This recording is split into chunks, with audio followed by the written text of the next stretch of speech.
ada keraguan di dalamnya. Dan tidak boleh orang sontak berbicara agama. Tidak boleh orang piti kanak-kanai. Dan tidak boleh orang piti hololoi dalam beribadah kepada Allah. Karena Allah mengatakan, wala takfu ma laysa laka minal ilm. Jangan ente berbicara tentang agama tanpa ilmu. Karena itu diantara dosa besar, istighfar.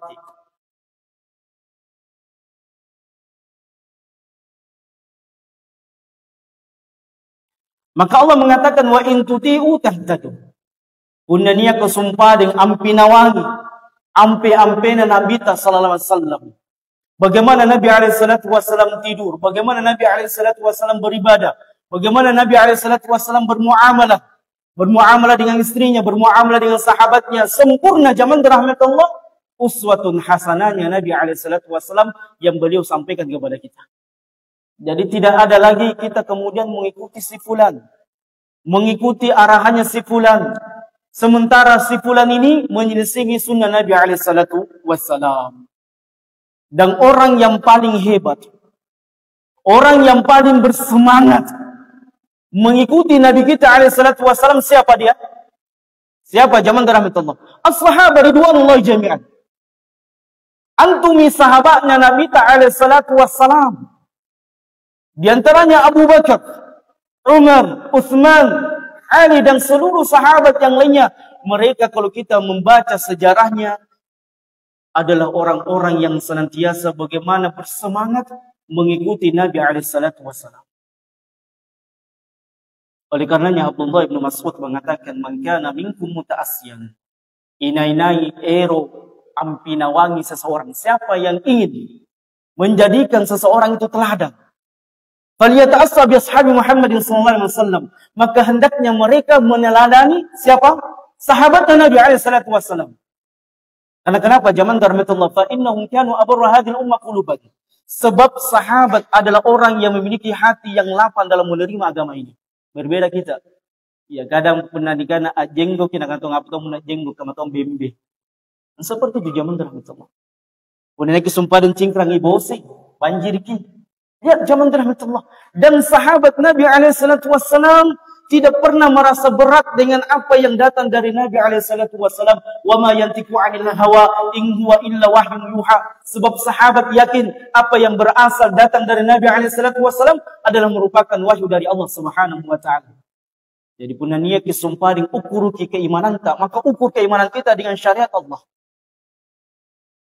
Dan ketahuilah zaman rahmatullah, punania ki ang erong nisek salama ki dikubur ka atau tena, maka lihat keyakinan yang ada di dalam kita, diri kita.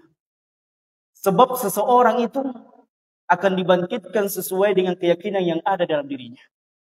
Semakin yakin dia, semakin kokoh dengan keyakinan la ilaha illallah Muhammad Rasulullah, maka salama ki dikuburuna agenna antama rasyurullah. Namun kalau dia ada sesuatu yang dia merasa berat dalam syariat ini, dia ragu dengan sunnah Nabi alaihissalam, dia meragukan ajaran yang dibawa oleh Nabi alaihissalam, maka cilaka tu kamannya bilang kuburuna agenda mangiri akhirat. Maka zaman rahmatullah, yang pertama kali dibangun ketika kita beragama adalah keyakinan. Sebab inilah yang membedakan kita antara orang-orang munafik. Orang munafik juga salat. Wa idza qamu ila salati qamu kusala. Nah, karena Allah Subhanahu wa taala antu orang munafika kunna amanteng sambayang jemingka kutu-kutu. Wala yadhkuruna Allah illa qalila. Dan orang munafik itu tidak mengingat Allah kecuali sangat sedikit. Na'udzubillahi min dzalik. Yang kata para ulama di antara sifat orang munafik adalah suka lalai dari mengingat Allah. Coba kita renungkan. Apakah keadaan kita seperti ini atau tidak? Apakah kita termasuk orang-orang yang senantiasa mengingat Allah atau tidak? Inilah dia zaman rahmatullah. Maka sangat pentinglah kemudian kita mempelajari bagaimana ibadahnya Nabi alaihissalatu wassalam. Bagaimana Nabi alaihissalatu wassalam berwudu. Bagaimana Nabi alaihissalatu wassalam bertayamum. Bagaimana Nabi alaihissalatu wassalam mandi junub dengan istrinya. Mandi junubnya istrinya. Bagaimana kalau tidak ada air? Bagaimana ketika kita sakit dalam keadaan ingin sholat? Lihat zaman rahmatullah, anne agama ta sempurna paripurna dari setiap zaman dan tempat. Jadi tidak ada alasannya orang meninggalkan sholat. Unnatena jene sumpah dengan erpis sambayang, maka kita melakukan yang namanya tayammum.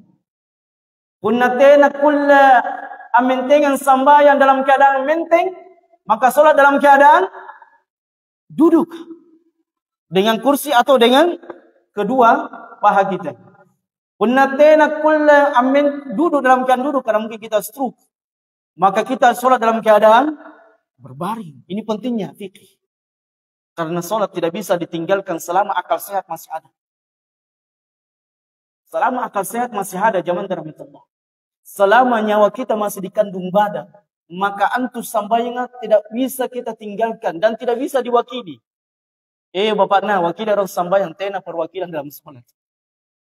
Yang ada adalah perwakilan di sholat.